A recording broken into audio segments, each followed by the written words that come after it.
Oke, selamat pagi. Assalamualaikum warahmatullahi wabarakatuh. Nah, kita akan melanjutkan sesi kuliah pada pagi ini. Ya. Setelah kita kemarin mempelajari tentang perilaku konsumen, ya, sedikit tentang perilaku konsumen, gitu ya. Nah, kemudian kita akan mempelajari bagaimana konsumen itu berperilaku dalam kegiatan ekonomi, ya, yang nantinya ketika si konsumen ini berinteraksi, gitu ya. Nah, apa yang kemudian mempengaruhi eh, konsumen ya, dalam melakukan kegiatan? Nanti eh, penjabarannya ada di konsep permintaan. Ya, kemudian dari sana muncul atau muncul respon yang kita kenal sebagai penawaran. Nah, nanti dalam setelah bahasan permintaan penawaran nanti ada nanti sisi-sisi eh, perilaku konsumen yang kemarin belum kita ulas ya, karena nanti baru bisa kita ulas setelah memahami betul gitu bagaimana proses terjadinya permintaan dan penawaran sebagai respon yang muncul akibat muncul adanya permintaan ya. Nah, sebelum ke sana ya kita akan mulai dulu dengan ini kembali ya ke awal untuk mengenali eh, konsumen ya atau orang-orang ya, people dalam melakukan kegiatan ekonomi.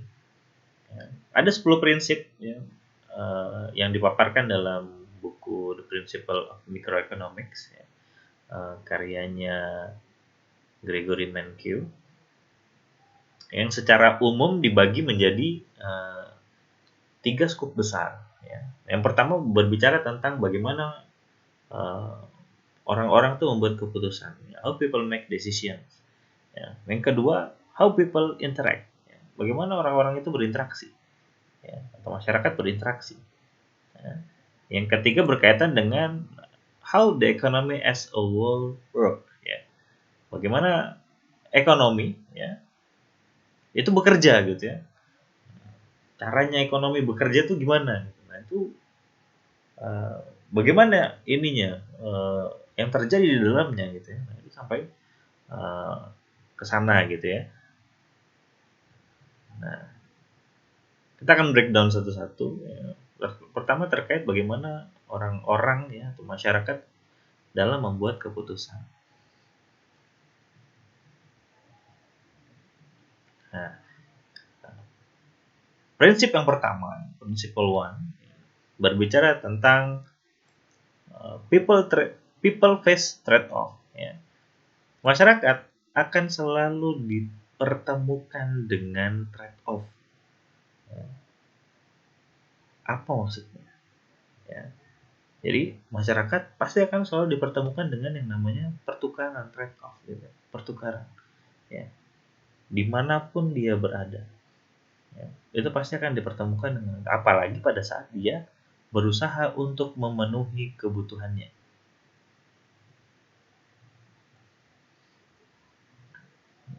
Ketika bicara soal trade off, orang akan berpikir tentang efisiensi dan equity.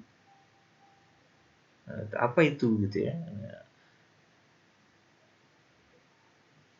Ketika dia dipertemukan dengan model-model pertukaran, gitu, dia membutuhkan sesuatu misalkan gitu ya, dia akan berpikir tentang bagaimana dia bisa memenuhi atau bisa memunculkan ya kebutuhannya gitu ya dengan cara yang efisien.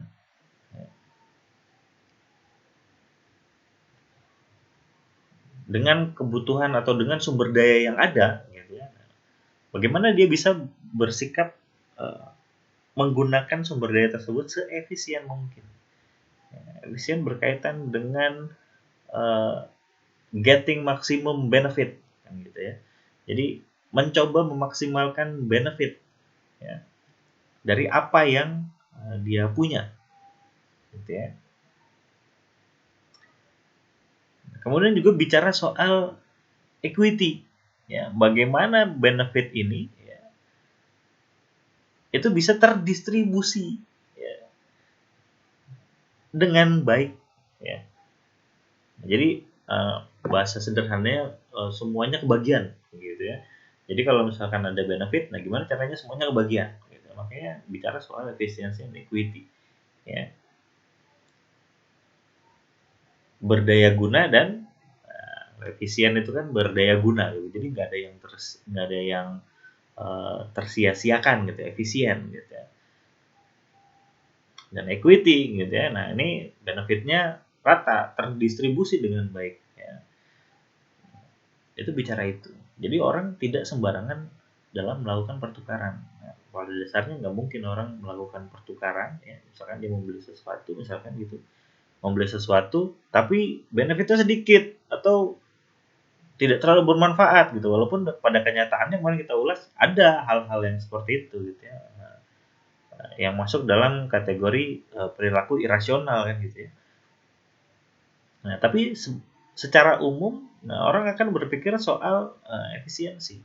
Ya, bagaimana atau apa yang dia datangkan ya berdasarkan kebutuhan itu bisa seefisien mungkin ya, penuh dengan daya guna. Gitu ya. Jadi jangan sampai ada sesuatu yang disia-siakan. Nah, itu eh, di segala macam bidang gitu ya. Pasti orang akan ditemukan dengan trade off sehingga nanti uh, akan memicu ya, men-trigger orang tersebut untuk mengolah informasi itu menjadi satu keputusan. Apakah akan dia lakukan pertukaran itu atau tidak? Kemudian pada prinsip yang kedua kita bicara soal the cost of something is what you give up to get it. Ya, apa maksudnya? Jadi yang dimaksudkan adalah biaya itu ya, adalah sesuatu yang is what you give up to get it. Jadi apa yang kamu menyerah terhadapnya atau dalam kalau arti katanya gitu, menyerah terhadapnya untuk mendapatkan sesuatu gitu, itu mengorbankan atau mengeluarkan sesuatu untuk dapetin sesuatu gitu. Jadi menyerah terhadap sesuatu untuk mendapatkan sesuatu. Jadi kayak misal kita menggenggam segenggam uang gitu ya. Nah, kita menyerah terhadap genggaman uang di tangan kita. Tapi kita bisa mendapatkan sesuatu yang kita inginkan gitu ya. Atau minimal sesuatu yang kita butuhkan gitu ya. Nah, bicara soal cost ini, kita bicara soal opportunity, kesempatan ya.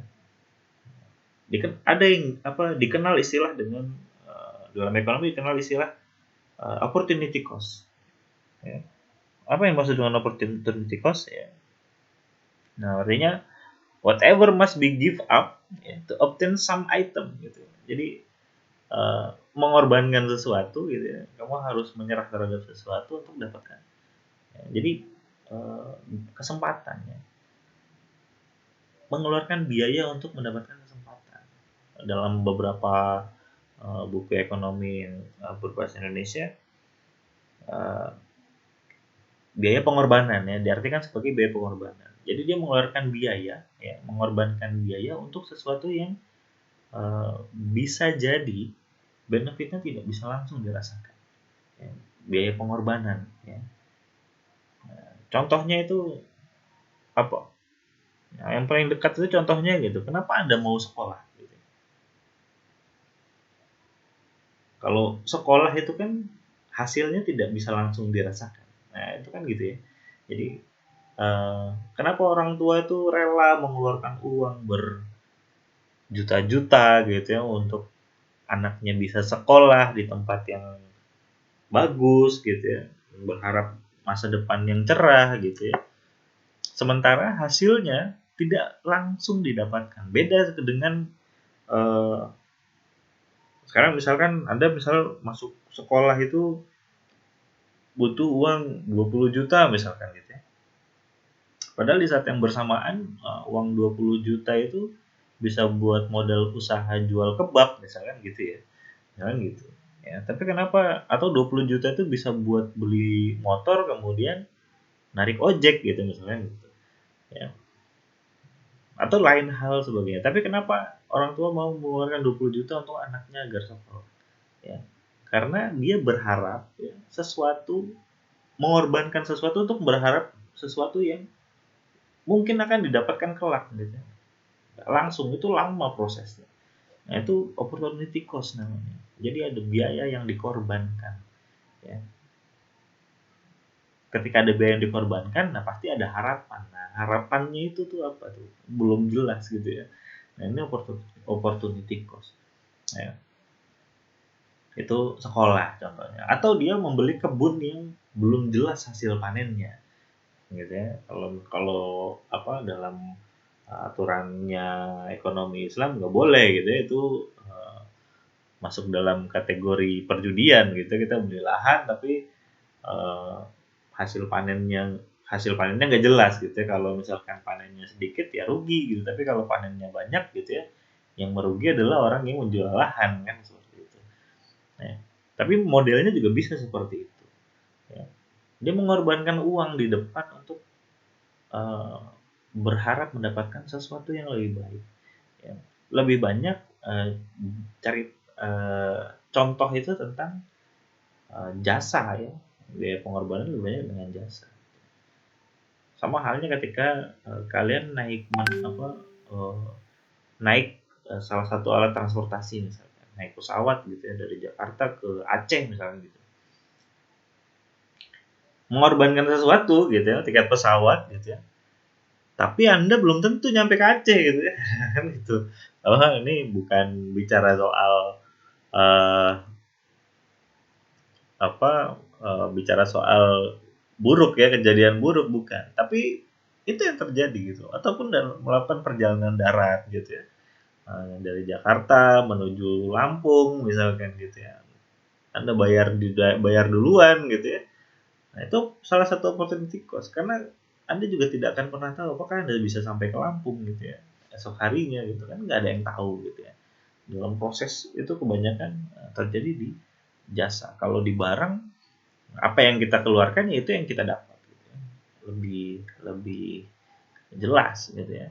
Kalau Anda punya uang 5.000 gitu ya, beli nasi uduk bisa nggak gitu ya. Nah, kalau bisa gitu berarti ketika ngeluarin 5.000 langsung dapat nasi uduknya gitu. Tapi kalau misalkan yang lain, misalkan sekolah tadi gitu ya, atau bisnis juga bisa, atau perjalanan tadi, itu seperti itu. Sehingga nanti dibutuhkan pemikiran untuk membuat satu keputusan. Nah, prinsip yang ketiga ya, rational people think at the margin ya. Jadi masyarakat yang rasional itu pasti akan berpikir soal margin. Ini nggak ada kaitannya sama hitung-hitungan gitu ya. Nah, tapi secara alami gitu ya, margin itu apa gitu. Margin itu bisa bisa dibilang sebagai kelebihan bisa gitu ya. Atau bisa dibilang sebagai uh, adjustment gitu ya. Adjustment itu apa ya? Uh,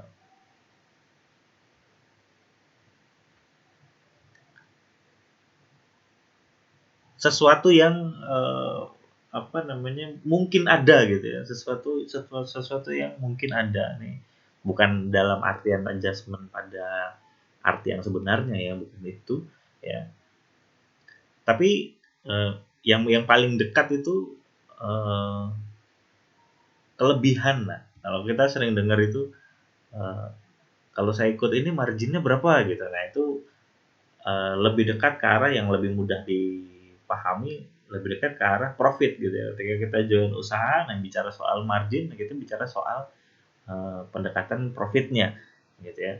Nah, rational people itu pasti akan berpikir soal margin. Ya. Minimal dia akan memikirkan soal benefitnya. Ya. Dalam melakukan sesuatu gitu ya. Nah, ketika saya melakukan ini, nah benefitnya apa? Gitu ya. Nah, nanti akan ada dua gitu ya sebenarnya. Jadi ada benefit dan cost-nya gitu ya. Nah, kalau benefit ada ya cost pasti ada gitu ya. Nah, kalau cost kita bicara soal tambahan biaya gitu ya. Nah, Kalau misalkan tapi yang umum ya biasanya orang, karena kita bicara soal konsumen secara keseluruhan gitu ya, dia pasti akan memikirkan sisi-sisi keuntungan yang akan dia peroleh, biasanya kan gitu, sehingga nanti akan membuat eh, atau memaksa ya si konsumen ini berpikir apakah saya akan tetap melakukan itu atau tidak ya, karena tidak ada orang yang akan mempertahankan pekerjaannya jika tidak ada keuntungan lebih yang dia dapatkan gitu ya. Misalkan tidak ada orang yang mau rela lembur berjam-jam tanpa dibayar, nah, gitu ya. Tidak ada orang yang mau bekerja dengan cuma-cuma, nggak ada. Tapi kecuali hal-hal khusus ya, misalkan kerja bakti gitu. Kerja bakti juga pun dia akan berpikir benefit gitu. Benefitnya apa gitu ya? Ya benefitnya non produk gitu ya. Nah, dia mungkin benefitnya salah satunya akan dianggap sebagai warga setempat kan gitu ya. Jadi nggak jadi omongan warga loh. Orang ini nggak pernah ikut kerja bakti ya, dan lain sebagainya gitu ya. Tapi umumnya gitu. Ya, jadi itu akan memicu orang dalam mengambil keputusan. Gitu ya.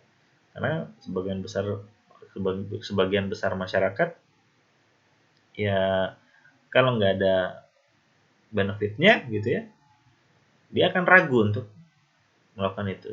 Apapun ya dalam hal apapun. Anda ketika ada penawaran usaha kalau meragukan gitu ya, benefitnya tidak terlalu menggiurkan gitu ya, itu pasti nggak akan ikut join di dalamnya gitu ya. Itu jadi sesuatu yang eh, lumrah gitu ya, lumrah terjadi gitu ya, dan akan membuat eh, masyarakat atau orang atau individu gitu ya dalam mengambil keputusan. Keempat ya, people respond to insentif. Ya, apa maksudnya? Nah, orang-orang akan merespon apabila ada insentif. Ya. Nah, insentif itu seperti sesuatu yang eh, bisa memicu ya, dia memicu seseorang untuk melakukan sesuatu. Ya, insentif. Ya, mungkin bedanya apa Pak dengan margin tadi? Nah, kalau margin itu eh, dasarnya pemikiran. Kalau tidak ada keuntungannya saya nggak akan lakukan itu. Itu margin, itu bicaranya gitu. Nah, tapi kalau insentif, ini bicara soal dorongan, gitu ya. Wah, ada misalkan tadi ya contohnya kerja bakti misalkan. PRT ngumumin kerja bakti gitu. Ada kerja bakti nanti di pukul sekian. Bagi yang kerja bakti ada makan siang gitu. Wah, ada makan siang. Nah, itu insentif. Ya. Tapi kalau misalkan margin kita bicara gitu, wah saya harus kerja bakti nih gitu ya biar eh, terlihat sama tetangga misalkan. Atau kalau misalkan dalam hal yang kaitannya ke ekonomi, ya kalau insentif biasanya kalau anda menjadi bisa mengajak 10 orang gitu ya, nanti akan dapat bonus misalnya gitu, itu insentif. Ya. Atau siapa yang mau eh, ikut memasarkan produk ini gitu, nanti ada ininya. Nah, jadi ada apa namanya, ada rewardnya gitu misalnya. Jadi modelnya seperti ada sesuatu untuk memancing orang dalam melakukan sesuatu. Ya, jadi nanti dia akan dalam pemikirannya keputusan-keputusan akan diambil dalam melakukan kegiatan-kegiatan tersebut. Ya. Nah, di dalam salah satu eh, kasusnya ya, case yang ada di buku Principle of Microeconomics ya, disebutkan bahwa even criminals ya respond to incentive ya. Jadi kriminal itu, jadi sampai dengan kriminal ya bahasanya gitu ya kalau di bukunya, itu akan merespon kalau ada insentif gitu ya, karena ini berkaitan dengan risk reward ya, resiko ya, kemudian reward ya, yang berkaitannya nanti akan ke ekonomi. Kalau sosial misalkan gini, kalau di lapas ya, lembaga pemasyarakatan gitu ya, kan ada kebijakan tentang pengurangan hukuman ya, pengurangan hukuman misalkan. Apakah itu dilakukan secara cuma-cuma? Kan tidak gitu ya. Ada klausulnya, siapa yang bisa diringankan hukumannya gitu ya. Nah, itu kan ada ininya. Apakah dia harus mengikuti kegiatan, berapa banyak kegiatan yang harus diikuti misalnya gitu. Apakah dia harus berkelakuan baik selama di sana gitu. Ini pasti akan dapat reward. Ya. Itu insentif. Ya. Ataupun dalam hal ekonomi tadi ya. Jadi tidak hanya berpikir sampai dengan apa margin margin apa, benefit apa yang saya dapat ketika saya melakukan ini, tapi bicara soal, nah ketika saya melakukan ini gitu ya, ada insentifnya enggak gitu ya, sederhananya gitu. Ya, kalau misalkan apa nggak ada gitu ya, nah dia pasti akan berpikir ulang, balik lagi ke fasenya margin, untungnya ada enggak gitu ya kalau saya melakukan ini gitu ya, karena belajar gitu misalkan insentifnya nggak ada, belajar itu nggak ada insentifnya gitu ya. Nah tapi marginnya ada, benefitnya ada ya, belajar itu benefitnya ada. Ya memang dia ada opportunity cost gitu ya. Tapi ketika dia melakukan suatu proses pembelajaran, nah, wawasannya kan bertambah ya. Sehingga untuk bidang-bidang mungkin tertentu atau hampir di seluruh bidang gitu ya, akan memiliki kemudahan dalam memasuki dunia-dunia itu. Itu kalau margin, dia berpikir keuntungan apa kalau saya melakukan ini. Nah apalagi kalau misalkan dikasih insentif, zaman dulu nih sekolah kedinasan itu ketika masuk sekolahnya digaji gitu ya, misalnya gitu ya. Dulu tuh begitu. Jadi sekolah kedinasan itu digaji ketika dia sudah diterima menjadi siswa di sekolah kedinasan gitu ya. Kalau dulu ketika zaman saya itu STAN, IPDN gitu ya, STIS itu sudah dapat gaji.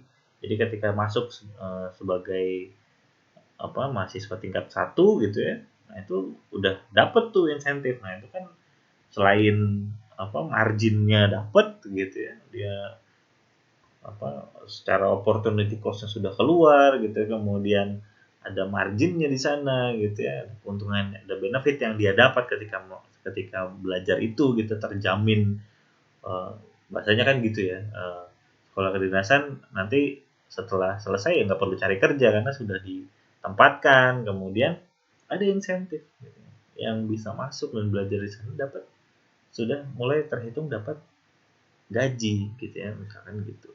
Itu dulu seperti itu.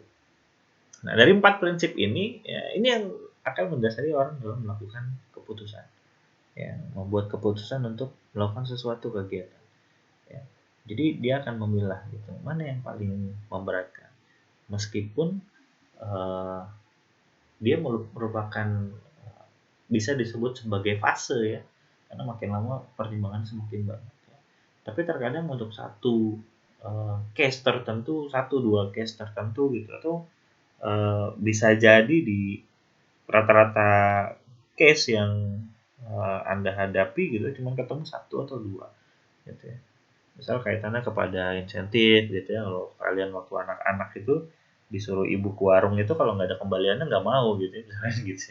Nah itu kaitannya ke insentif tuh gitu ya, seperti itu.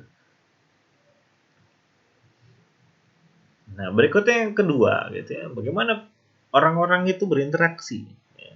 Dalam interaksi kita bicara soal prinsip yang kelima ya. Kita bicara soal trade can make everyone better off ya. Jadi pertukaran itu bisa membuat setiap orang itu lebih baik, harusnya gitu ya. Jadi kalau ketika kita melakukan pertukaran itu bukan malah jadi lebih buruk gitu. Tidak pernah ada orang yang misalkan dia pakai sepatunya rusak gitu ya, dia kan harus beli yang baru tuh, nggak mungkin dia akan beli biasanya ya, misalnya nggak mungkin dia akan beli sepatu yang kualitasnya di bawah dari sepatu yang dia pakai tadi yang sudah rusak tadi. Nah, pasti dia kan mencoba cari yang lebih minimal setara ya, tapi kecenderungannya lebih baik. Jadi makanya di sini disebutkan ya, ketika berinteraksi orang akan memikirkan bagaimana caranya dia bisa melakukan pertukaran ya, tapi dengan sesuatu yang lebih baik gitu ya. Atau dalam hal bekerja misalkan, orang pindah tempat pekerjaan, ini kalau bicara umumnya ya, umumnya orang pindah ke tempat kerjaan gitu bukan karena yang di tempat kerja sebelumnya itu dirumahkan, bukan ya. Ketika dia memutuskan untuk pindah tempat kerja, dia pasti akan berpikir bahwa tempat kerja yang berikutnya harus lebih baik daripada tempat kerja yang sebelumnya ya. Jadi setiap pertukaran-pertukaran yang terjadi itu bisa membuat orang itu ya, better off gitu ya, jadi lebih baik gitu ya. Itu seperti itu. Jadi hampir dipastikan bisa, atau bahasanya nggak mungkin gitu ya, dia pindah ke menjadi lebih buruk gitu, nggak mungkin ya. Itu di prinsip kelima. Nah, kemudian yang keenam, markets are usually a good way to organize economic activity ya. Bicara soal pasar ya, ketika kita bicara soal interaksi ya, pertukaran gitu ya. Nah, umumnya interaksi pertukaran itu adanya di pasar gitu.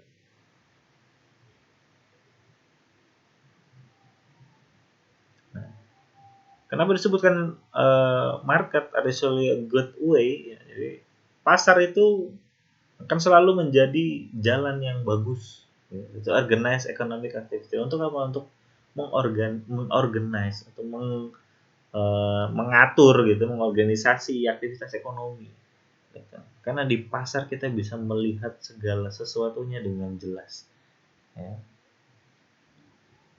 Di pasar kita bisa melihat resource ya, sumber daya, siapa yang menguasai itu, siapa yang punya dominansi ya, dalam hal, apakah dalam hal penjualan, apakah dalam hal pembelian gitu. Ini di pasar manapun ya. Kita tidak hanya bicara soal pasar tradisional gitu ya. Pasar industri gitu. Kalau di industri otomotif ya, itu kalau kalian sering dengar the big five gitu ya, nah, itu industri gitu ya.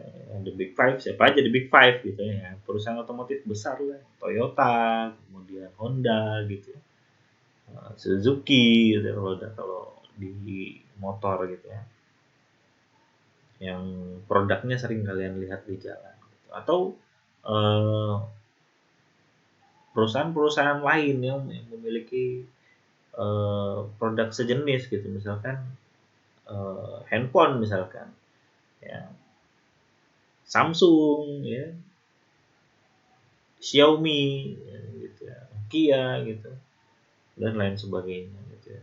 Nah itu kan, itu pasar gitu ya. Nah, dalam interaksi gitu ya, pasar itu akan mengajarkan ya, mencoba mengajarkan kita bagaimana caranya mengorganize aktiviti ekonomi. Jadi dengan caranya masuk pasar itu kita bisa tahu bagaimana caranya mengatur uang gitu. Ngatur uang itu caranya gimana? Gitu, karena biasanya ketika kalian pergi ke pasar itu kan pasti dibekali oleh eh, sejumlah uang yang kita sebut sebagai budget gitu ya. Nah, saya mau ke pasar nih gitu kan, nggak mungkin dia ke pasar bawa sumber dayanya yang tidak terbatas gitu, apa aja dibeli pasti kan kayak gitu. Tapi ada batasan-batasan biasanya. Nah dari situ kita belajar tentang organize. Ya. Ketika berinteraksi, mencoba berinteraksi dalam lingkungan yang besar, ya itu kita biasanya belajar cara mengorganize. Makanya disebut sebagai a good way. Ya. Good way to organize economic activity. Sehingga kita bisa tahu gitu mana yang menjadi prioritas, gitu, mana yang non prioritas. Sehingga kita bisa tahu caranya bagaimana memanfaatkan budget yang kita punya untuk mendapatkan sumber daya yang kita butuhkan. Nah, itu secara langsung. Nah, kalau orang yang nggak pernah terjun ke pasar, dia kan bingung gitu ya. Dia tidak akan tahu kalau misalkan pada saat yang bersamaan dia dibohongi gitu, misalnya ditipu dengan harga yang terlalu mahal misalnya gitu ya. Terus ketika dia mendengar orang lain gitu, beli di mana, di sekian gitu, oh mahal tuh, merasa tertipu gitu ya. Nah, jadi sering-sering lah gitu ya, apa, ke pasar gitu untuk melihat bahwa luas gitu ya. Jadi interaksi itu bisa terjadi bagaimanapun caranya gitu ya. Nah, itu salah satu cara untuk eh, cara yang bagus ya disebut itu, a good way, jalan yang bagus untuk mengorganize ya, untuk organize economic activity. Itu dalam hal kecil, contoh kecil ya. Nah, tapi contoh besarnya gitu, bagaimana aktivitas ekonomi di pasar itu ketika dia punya aktivitas yang positif. Positif itu artinya jadi pasarnya itu secara umum berjalan gitu ya. Orang bisa berjualan atau berinteraksi melakukan pembelian dan penjualan secara simultan ya. Itu secara tidak langsung akan membangkitkan perekonomian setempat ya. Jadi perputaran uangnya tuh bagus, distribusi distribusi uangnya tuh bagus, distribusi uang dan barangnya itu bagus. Itu menunjukkan bahwa ada kelancaran distribusi di sana gitu ya. Itu lebih besarnya ke sana gitu ya. Sehingga uh, ketika dia mendapatkan sisi positif dari sana, akan mendorong atau akan juga bisa menjelaskan bagaimana orang-orang dalam berinteraksi. Nanti sehingga uh, yang sederhananya kita bisa kenal gitu, ada tipe-tipe penjual, ada tipe-tipe pembeli dan lain sebagainya gitu ya. Prinsip ketujuh ya, government can sometimes improve market outcomes ya. Dibilang pemerintah gitu ya, ini ada andil pemerintah di dalamnya ya. Pemerintah ya terkadang bisa mengimprove ya, jadi meningkatkan market outcome-nya gitu ya. Keluaran dari pasarnya itu bisa diimprove sama pemerintah gitu ya. Kalau kemarin kita bicara soal siklus perekonomian, dalam tiga sektor ada pemerintah di dalamnya. Nah, ini salah satu yang eh, juga bisa men-trigger gitu ya, interaksi antara eh, konsumen ya, dan produsen atau buyer dan seller gitu. Jadi nanti muncul improvement. Apakah dari kebijakan yang dibuat, gitu, aturan yang dibuat, gitu ya, dan lain sebagainya. Gitu ya. Nah, apa bicara pemerintah, gitu ya, juga bicara soal market power and market failure, gitu ya. Jadi kalau misalkan apa sisi-sisi kebijakan yang dikeluarkan itu eh, tergantung ya apakah banyak positifnya atau negatifnya. Nah, kalau nanti kemudian banyak negatifnya, yang terjadi adalah market failure gitu ya, kesalahan market gitu. Jadi apa tidak terjadi efisiensi resource gitu ya. Jadi kayak kemarin kita yang kemarin sudah pernah didiskusikan ya terkait petani tomat gitu ya, kasusnya petani tomat gitu, atau kasusnya eh, cabai di setiap hari raya gitu ya. Itu kasus cabai itu kan juga pernah selesai tuh tiap hari raya terjadi tiba-tiba mahal dan lain sebagainya. Itu ada kaitannya dengan market value gitu ya. Sehingga nanti interaksi yang terjadi gitu ya, masyarakat dalam berinteraksi itu juga akan concern terhadap bagaimana pemerintah dalam membuat satu kebijakan ya. Sehingga nanti apakah saya akan ambil andil dalam perputaran ini atau tidak gitu ya. Karena contoh cabai saja ya, ada yang dipusingkan dengan naiknya harga cabai ketika eh, menuju hari raya, tapi ada juga yang tidak dipusingkan gitu ya. Nah, itu kan pilihan orang dalam melakukan interaksi gitu ya. Nah, itu kalau bicara munculnya market failure gitu ya.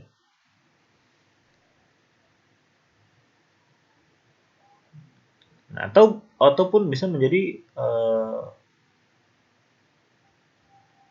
munculnya market power gitu ya, ketika kebijakan yang diberikan itu sesuai dan kemudian mendorong ya, orang-orang dalam melakukan interaksi ya, dan terjadi apa namanya perputaran atau proses siklus kemarin ya, itu seperti itu ya. How to people interaction. Nah, bagian yang ketiga ya, how the economy as a whole work ya. Jadi uh, ini kita mulai dari individu ya, individu dalam membuat keputusan ya, kemudian dia uh, membuat keputusan untuk melakukan sesuatu, kemudian dia uh, mendapat dorongan untuk akhirnya berinteraksi dari individu dulu dari kecil, kemudian nanti secara berangsur-angsur individu bertemu individu ya, dua individu bertemu dengan kelompoknya sampai dengan menjadi besar dan akan menggambarkan bagaimana ekonomi ini akan bekerja. Prinsip ke-8 ya, itu menyebutkan bahwa a country standard of living depends on its ability to produce goods and services. Ya, apa maksudnya? Jadi,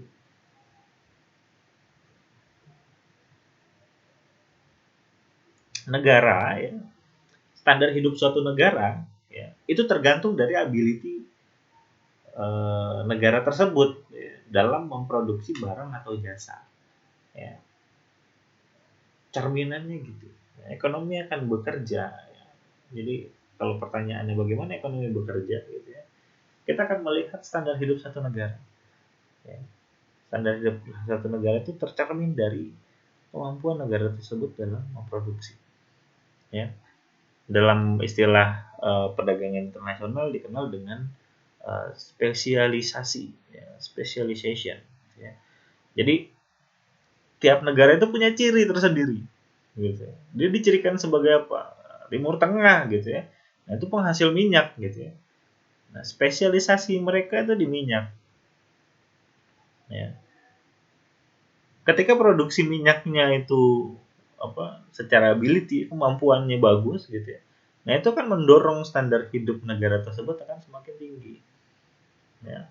Nanti akan tercermin kalau paling mudah itu tercermin dari nilai tukar gitu ya. Seberapa dominan dia terhadap mata uang negara lain. Ya. Kalau Indonesia contohnya, Indonesia dulu dikenal sebagai negara agraris ya, negara agraris. Karena apa? Karena ya sebagian besar corak penduduknya itu bercocok tanam gitu dan lebih banyak bahan pokok yang diproduksi. Ya. Atau disebut sebagai negara maritim gitu. Maritim bukan hanya sekedar karena kenapa disebut sebagai negara maritim karena uh, luas lautnya lebih banyak daripada daratnya gitu atau karena Indonesia adalah negara kepulauan yang dikelilingi laut gitu bukan hanya karena itu ya, tapi karena sumber daya laut yang begitu besar sehingga disebut sebagai negara maritim. Kemudian apakah sudah di apa optimalkan kemampuan produksinya gitu ya sehingga standar hidupnya meningkat gitu ya. Nah, itu silakan ditelaah sendiri gitu ya di mana posisi kita terhadap mata uang sih gitu ya. Nah kalau misalkan nggak usah jauh-jauh sama Amerika atau Inggris ya, nah, kita bicara sama negara tetangga lah ya. Sama negara tetangga. Nah, kan nilai nilai 1 rupiah kita sama 1 ringgit itu perbandingannya berapa gitu ya. Nah, kalau sekarang eh, 1 ringgit itu sekitar 3.400 gitu ya. 1 ringgit itu sekitar 3.400-an rupiah. Ya. Nah, artinya apa? Berarti kan ability to produce-nya itu antara Indonesia dan Malaysia bukan bicara soal kuantitas. Ya. Kalau bicara soal kuantitas Indonesia masih lebih banyak. Gitu. Tapi bicara soal kualitas, kemudian siapa yang mengolah itu? Nah, itu bicara soal itu. Ya, jadi tidak hanya sekadar kalau kuantitas kita masih menang jauh lebih banyak. Bahkan sama Singapura gitu ya. Ini di luar dari tapi kan Pak Singapura tuh wilayahnya kecil, ya penduduknya sedikit, itu di luar dari itu, gitu ya. Dengan penduduk sedikit saja dia bisa mengolah itu dengan baik, gitu ya. Karena itu tidak ada bedanya wilayah kecil penduduk sedikit, gitu ya. Nah, kita punya wilayah besar, penduduk eh, besar gitu ya, tapi punya sumber daya besar. Kalau Singapura tidak punya sumber daya gitu ya, semuanya impor mereka tidak punya sumber daya gitu ya, tapi bisa mengelola itu dengan baik. Atau bahkan eh, ini bukan artinya membanding-bandingkan untuk menjatuhkan, bukan, tapi bisa menjadi trigger kita untuk eh, iya ya, kenapa kita nggak bisa lebih baik dari itu gitu, harusnya kita bisa lebih baik. Iya gitu ya, sumber daya kita itu luar biasa gitu. Apa yang ada di daratnya atau apa yang ada di laut ya. Nah, tapi belum dikelola dengan baik. Ya, makanya ability to produce ini ya, itu menjadi signifikan untuk memperlihatkan bagaimana standar hidup negara tersebut. Gitu ya, kaitannya kepada productivity. Ya. Berikutnya, basic ke-9 adalah price rise when the government prints too much money. Ya. Jadi harga itu akan meningkat ketika pemerintah itu mencetak banyak uang. Ini yang kita kenal dengan istilah inflasi. Inflasi itu adalah meningkatnya ya, di hampir semua level harga gitu, yang berkaitan dengan uh, ekonomi gitu, semua level harga ya, terjadi peningkatan harga secara terus menerus ya, dan signifikan gitu ya. Yang nanti jika tidak bisa diatasi ya itu yang kita kenal dengan istilah krisis ekonomi itu ya. Mudahnya itu kita melihat terjadi krisis itu ya pada saat uh, nilai rupiah itu melemah terhadap nilai mata uang lain. Ya itu paling mudah. Kalau misalkan melemah itu berarti ekonomi kita tidak sedang baik-baik saja gitu ya. Itu seperti itu. Ya. Yang pernah terjadi di kita itu kalau di fase fase kehidupan saya itu ya, bukan kalau sebelum itu saya belum gali, tapi kalau sebelum itu yang krisis yang terjadi itu karena kita masih mencoba settle menjadi satu negara, itu apa tidak bisa diambil sebagai itu jadi case khusus lah ya, jadi case khusus ya. Tapi pasca itu gitu ya, terjadi di tahun, kalau kebanyakan orang lanjut kapan krisis ekonomi 98, bukan, 98 itu adalah puncak ya, yang kemudian muncul respon terhadap respon di masyarakat, yang muncul respon apa kerusuhannya gitu ya, apa chaosnya di 98 gitu, tapi krisisnya mulai terjadi di 95 sampai 97 ya, krisis ekonominya. Tapi kebanyakan literatur atau berita menyebutkan bahwa 97 gitu ya, krisisnya di 97. Tapi kita mulai proses krisis sudah 95, 95, 97 ya. Sehingga pada saat itu ekonomi memburuk gitu ya. Kemudian nilai tukar kita terhadap dolar berangsur-angsur melemah gitu ya. Dari yang hanya 2.000 rupiah ya, kemudian sampai menyentuh angka 10.000 pada waktu itu ya. Nah, kemudian terjadi lagi itu pada masa-masa di 2003 sampai 2002 sampai 2003 ya, 2002 2003 2004 ya, fasenya 3 tahun ya, itu uh, sampai mengharuskan pemerintah kita menjual beberapa aset gitu ya, untuk menutupi itu ya. Kemudian itu beberapa pengamat gitu ya, bahkan saya juga menyebut itu sebagai fase kedua. Nah yang terakhir ya baru kemarin ya, apa terakhir baru kemarin gitu ya, ketika dolar menyentuh angka hampir berapa, 17.000 atau 18.000 ya, sekitar segitu ya.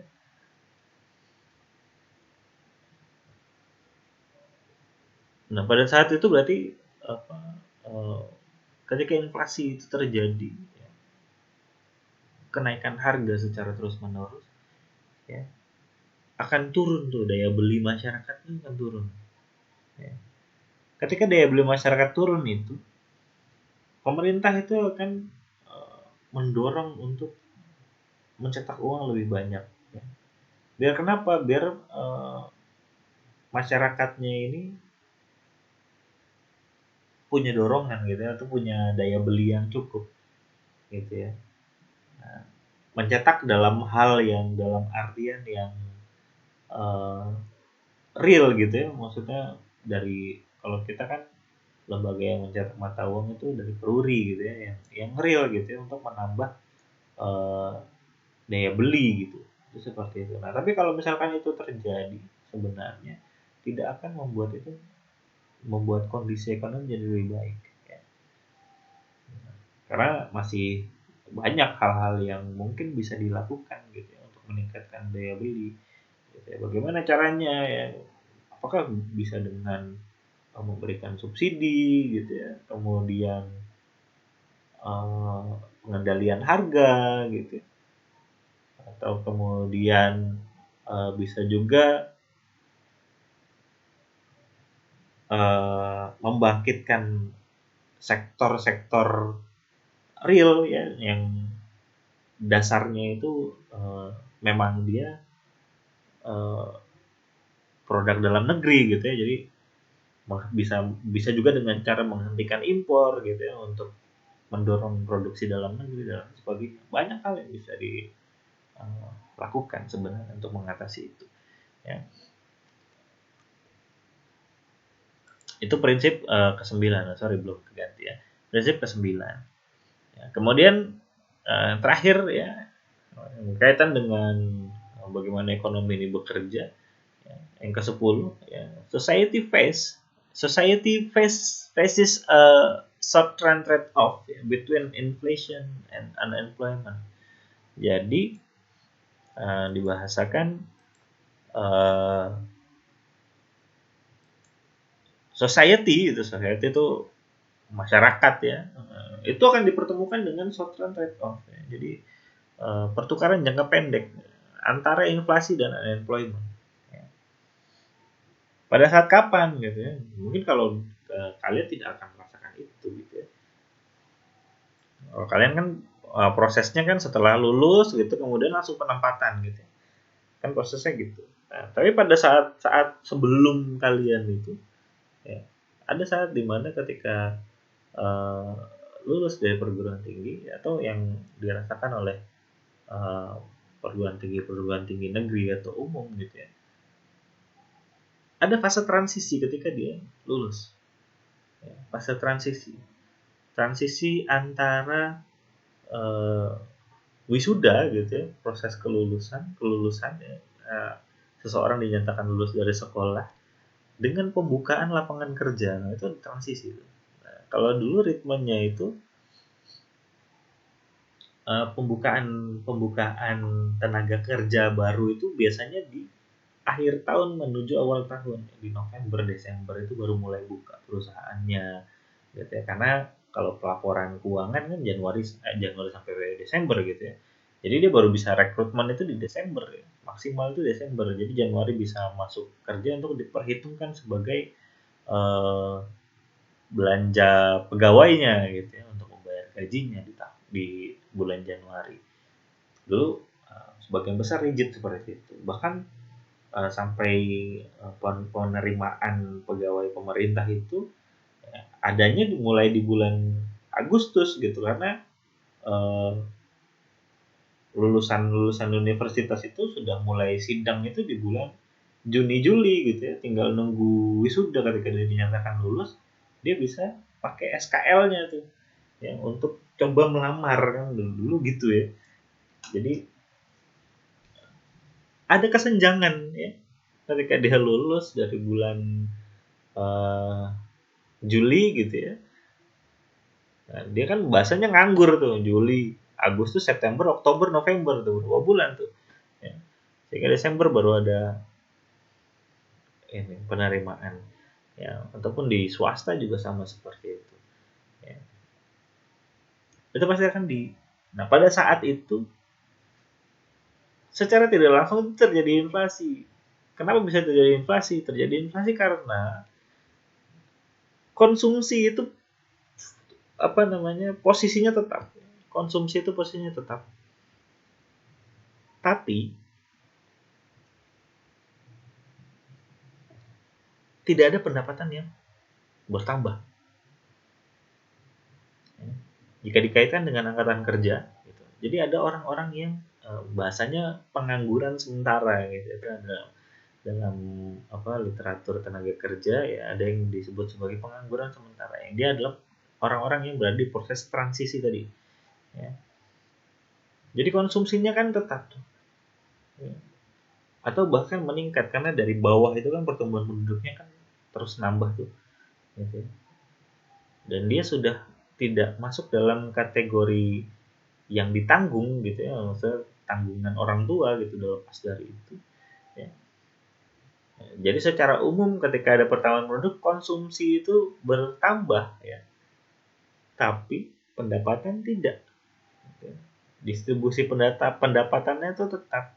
Ya. Jadi secara tidak langsung akan inflasi itu. Orang konsumsi terus tapi dia nggak punya pemasukan. Orang yang pengangguran sementara ini kan gitu. Ya, kalau dia sudah lulus, sedang menunggu lapangan kerja dibuka gitu ya, atau sedang menunggu pengumuman dan sebagainya, pada saat itu kan dia kan tetap melakukan konsumsi nih, tapi tidak ada satupun pemasukan yang dia dapatkan. Makanya pasti akan dihadapkan dengan itu, between inflation and employment. Nah, ini ada banyak cara ya, mungkin yang sekarang juga bisa dirasakan. Nah, sekarang UN ada di bulan Mei gitu ya, kalau zaman dulu kan UN-nya di bulan Juni gitu ya. Jadi kalau misalkan dari SMA nggak lanjut kuliah mau langsung kerja, ya, lowongan kerjaan adanya di November Desember, nah itu lebih lama lagi dari yang kuliah gitu ya. Nah, kalau sekarang disiasati pembukaan lapangan kerja itu bisa ada di awal bulan, tengah bulan gitu ya, sepertiga bulan ya, dan sebagainya gitu. Jadi dalam 1 tahun full itu bisa terjadi penerimaan gitu ya.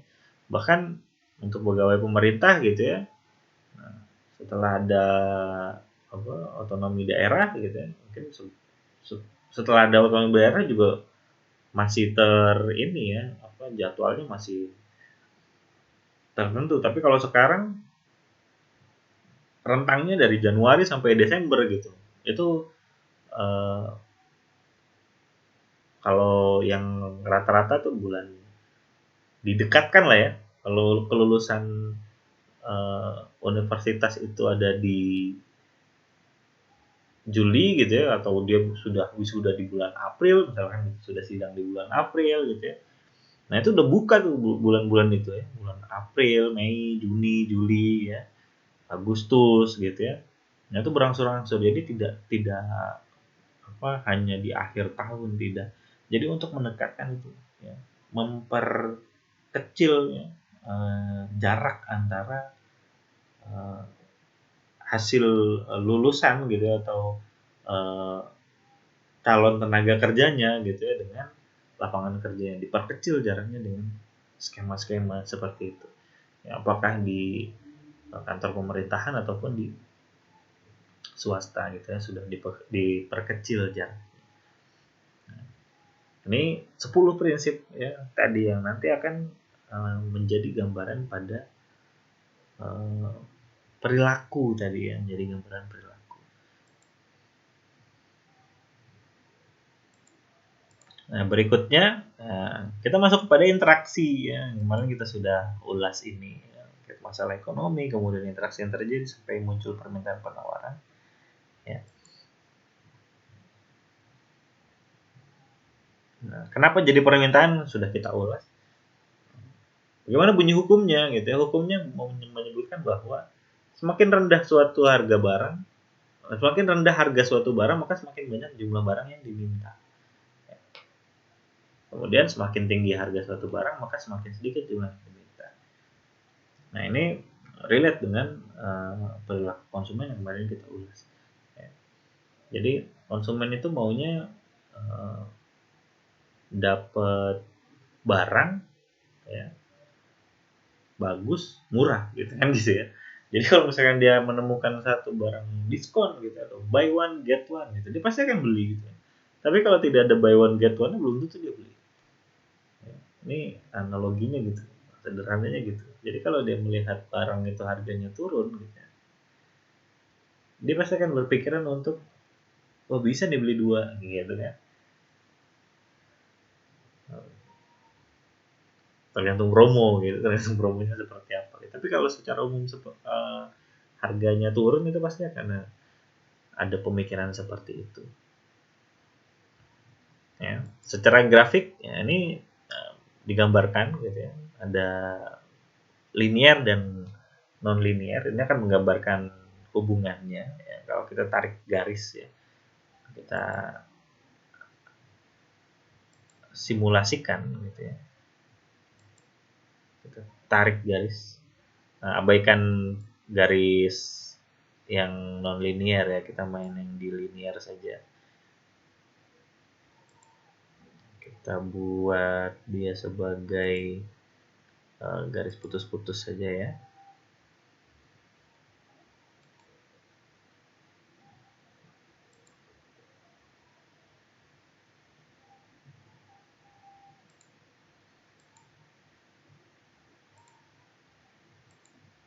Nah, begini.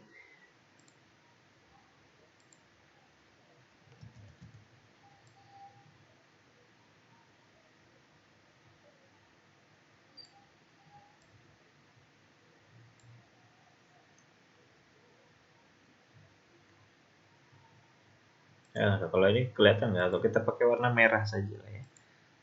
Nah, kalau kita lihat begini, kemudian eh,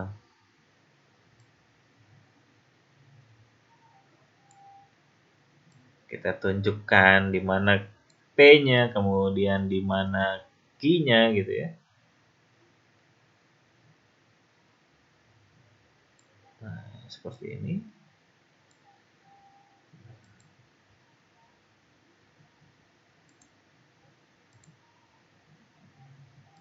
Nah, misalkan ini begini.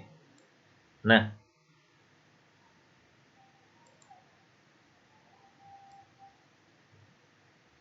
kita bisa memperhatikan ya.